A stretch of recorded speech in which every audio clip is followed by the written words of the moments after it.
I never thought I'd be posting here, but I'm desperate for some outside perspective. This situation with my girlfriend has completely spiraled out of control, and I don't know what to do anymore. I, 24M, and my girlfriend Nicole, 23F, have been together for 2 years. We met through mutual friends at a college party, and everything clicked immediately. She was different from anyone I'd ever dated, kind, passionate about her work with kids, and seemed to really understand me. The first year and a half were amazing. We moved in together 6 months ago, and that's when everything started changing. The topic of kids came up casually at first. Nicole works as a preschool teacher, so it made sense that she talked about children. But over the last 6 months, it's become an obsession that's taking over our relationship. She doesn't just want kids, she wants them right now, and it's all she talks about. Some background about Nicole: she comes from a pretty messed up family situation. She's the youngest of 3 sisters, with a 9-year age gap between her and her middle sister, Claire, and 11 years between her and Rachel, the oldest. Her parents weren't exactly winning any awards for parenting by the time Nicole came along.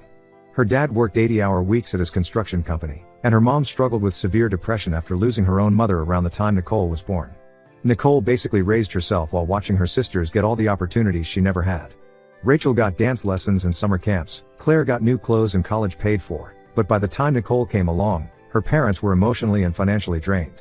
She spent most of her childhood alone or being dragged to her sister's events, always feeling like an afterthought.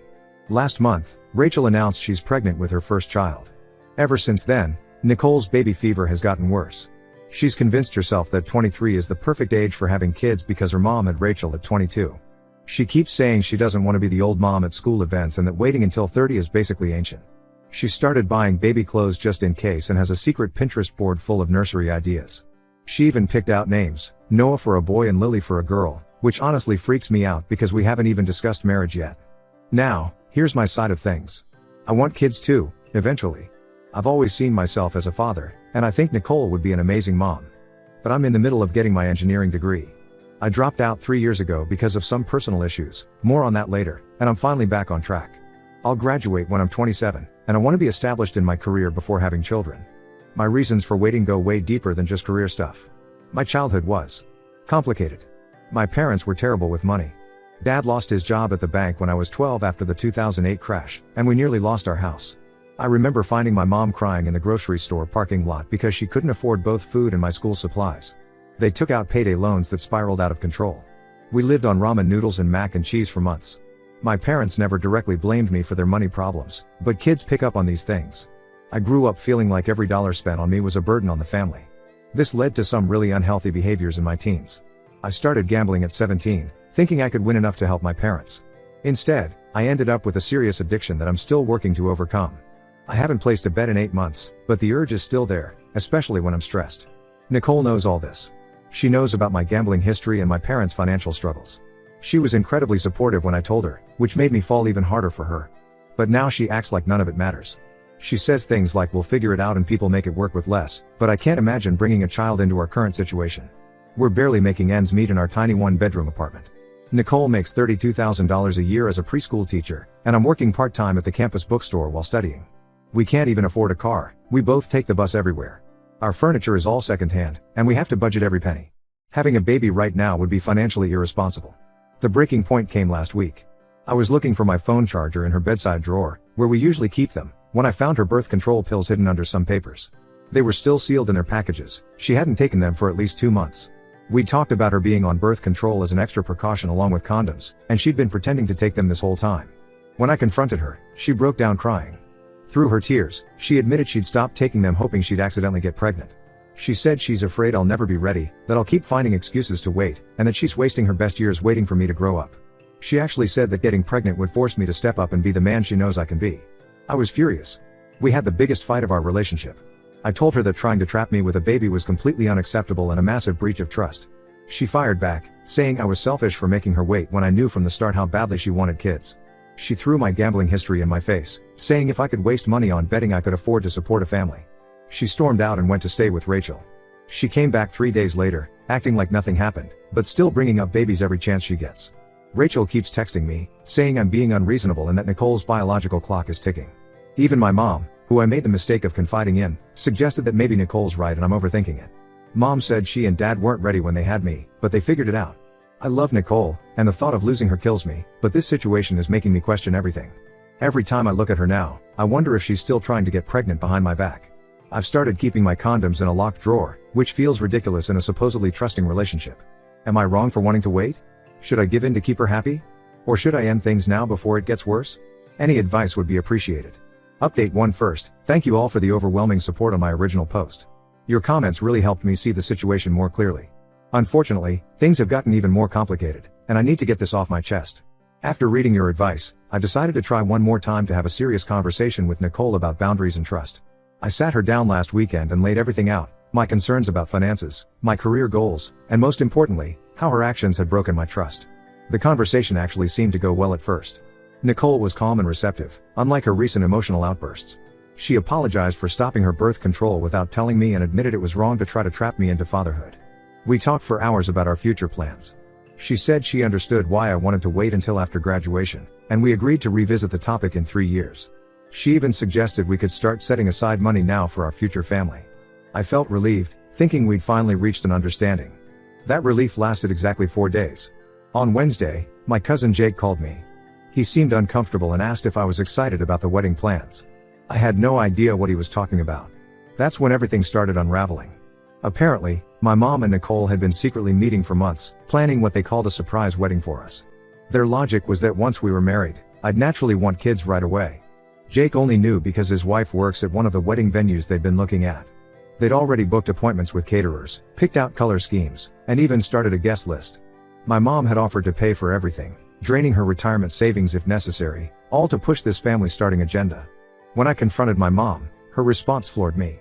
Instead of apologizing for going behind my back, she defended her actions. She said she was trying to help because Nicole had been coming to her in tears for months, talking about how desperate she was for a baby. Mom revealed that they'd been having weekly lunch meetings where they'd look at baby clothes and plan my surprise future. The betrayal cut deep. My mom knows about our financial struggles. She lived through Dad's job loss and knows how it affected me. Yet here she was, actively working to pressure me into a situation I'm not ready for. She even had the audacity to say, "Sometimes men need a little push to do the right thing." As if trapping me into marriage and fatherhood was somehow the right thing. But it gets worse. When I confronted Nicole about all this, her reaction showed me a side of her I'd never seen before. Instead of showing remorse, she got defensive and tried to turn it around on me. She said she was taking initiative because I was dragging my feet about our future. She actually tried to justify going behind my back by saying it was romantic and that I was ruining a beautiful surprise. During our argument, more truth came out. Nicole had been telling her family and our mutual friends a completely different version of our relationship. According to her, I had promised we'd start trying for a baby right after marriage. She'd been painting me as the one who changed his mind and was going back on his word. No wonder her sister Rachel has been so hostile toward me lately. The extent of her manipulation became clear when I checked social media. Rachel had posted a long rant about men who waste women's time and the cruelty of leading someone on when you know they want a family. The post was filled with supportive comments from our mutual friends, all assuming I was the bad guy who'd betrayed poor Nicole. Nicole's other sister, Claire, even messaged me saying I should be man enough to give Nicole what she wants since I promised her. When I tried to explain that I never made such promises, Claire accused me of gaslighting Nicole. It feels like I'm going crazy. Everyone seems to believe Nicole's version of events, even though it's completely false. I couldn't stay in our apartment after discovering all this. The thought of sleeping next to someone who'd been systematically manipulating me and my family was too much. I packed some essentials and moved in temporarily with my college buddy, Mark. Nicole's been alternating between flooding my phone with tearful apologies and angry accusations. Her latest message really got to me. She said if I don't come home and grow up, she'll find someone else who's ready to start a family. Part of me wants to call her bluff, but another part is terrified she means it. We've built a life together over the past 2 years, and the thought of losing her still hurts, despite everything. But how can I trust her again after this? She didn't just lie about one thing, she created an entire false narrative about our relationship and turned my own mother against me. I've barely slept in days. My finals are coming up, and I should be studying, but I can't focus. Every time my phone buzzes, my heart races, wondering if it's another guilt-tripping message from Nicole or my mom. Mark suggested changing my number, but that feels like giving up. Nicole's sister Claire keeps trying to mediate the situation, but her idea of mediation seems to be telling me to apologize and give Nicole what she wants. She doesn't understand that this isn't just about having kids anymore, it's about trust, respect, and honesty. Right now, I'm trying to focus on my studies and figure out my next move. The lease on our apartment is in both our names, so moving out permanently would be complicated. Plus, I can't afford a place on my own while paying for school. I feel trapped, both financially and emotionally. How do you trust someone again after they try to manipulate you into such a huge life decision? And how do I deal with my mom's betrayal? She was always the person I counted on to understand my side of things, but now I feel like I've lost her too. Update 2: Everything has completely imploded since my last update. I thought I'd seen the worst of Nicole's manipulation, but I wasn't even close. After my last post, I decided to take some time to focus on my finals and think things through. I was still staying at Mark's place, trying to maintain some distance while figuring out what to do about our apartment lease. Then last Tuesday, Nicole showed up at my university. I was walking into my advanced calculus class when I heard someone crying hysterically in the hallway. There was Nicole, holding what looked like a pregnancy test, surrounded by a group of concerned students. When she saw me, she started sobbing louder, saying things like, "How could you abandon us? And your baby needs you." I was completely blindsided. We hadn't been intimate since I discovered the birth control incident. The timeline made no sense. But Nicole was putting on such a convincing show, clutching her stomach and talking about morning sickness, that even my classmates were giving me dirty looks. Campus security had to escort her out when she refused to leave, screaming about how I was abandoning my family. The incident spread like wildfire through campus. My professors heard about it. Other students were whispering about me in class. Someone even posted a video of Nicole's meltdown on the university student forum. I was mortified and confused, but something about her story didn't add up. That's when Claire, Nicole's middle sister, reached out to me. Unlike Rachel, who's been publicly bashing me on social media, Claire has stayed mostly neutral throughout this drama. She asked to meet me at a coffee shop off campus, saying there were things I needed to know. What Claire revealed shook me to my core. Not only was Nicole not pregnant, but she had bought a positive pregnancy test from someone on Facebook Marketplace. Claire showed me the messages between her and Nicole, discussing the plan to scare me straight. Nicole had been planning this public confrontation for weeks, choosing my busiest day on campus for maximum impact. But that wasn't even the worst part. The messages revealed a months-long campaign of manipulation that made my stomach turn. Nicole had joined multiple online forums about getting pregnant without partner's consent. She'd been getting advice about poking holes in condoms and tracking ovulation cycles. Claire had tried to talk her out of it, warning her it was reproductive coercion, but Nicole was convinced it was the only way to keep me. There were detailed discussions about her plans, everything from which professors' classes would be best for her pregnancy announcement. She'd actually researched their backgrounds to find the ones most likely to sympathize with her, to how she would handle it if I demanded a paternity test. She had a backup plan to claim I was accusing her of cheating to deflect from my abandonment.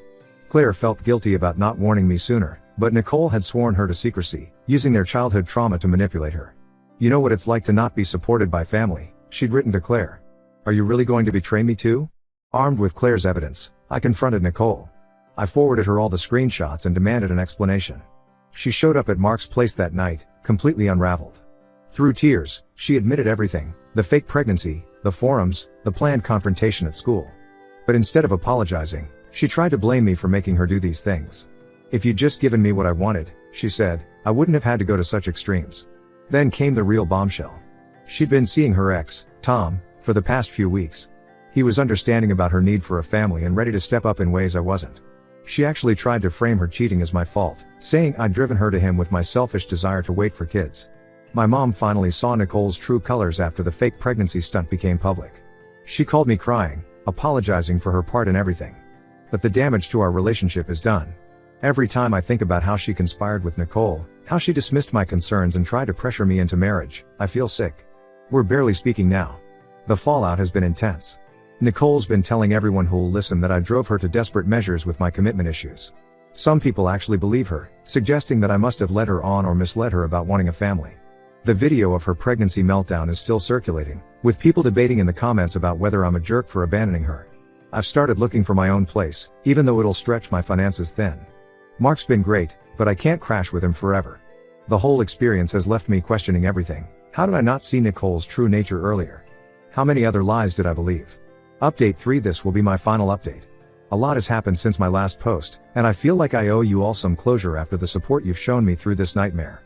After the fake pregnancy scandal, I managed to break the lease on our old apartment. The property manager was surprisingly understanding when I showed him the campus security report and explained the situation. I found a small studio across town. It's nothing fancy, but it's mine, and more importantly, it's Nicole free. Nicole finally moved out of our old place last month. She didn't go quietly. She tried to take furniture we bought together and even took my old PlayStation, claiming it was compensation for emotional damage. I let her keep it. The peace of mind was worth more than any stuff. The most surreal part? She's already living with Tom, her ex. Their social media is full of pictures of them looking at houses and visiting baby stores. She's posting long paragraphs about how everything happens for a reason and how she's finally with someone who shares her values. Tom's in for a rough awakening, but that's not my problem anymore. Rachel, Nicole's older sister, is still on a warpath. She sends me nasty messages from new accounts every few weeks, blaming me for destroying her sister's life plans.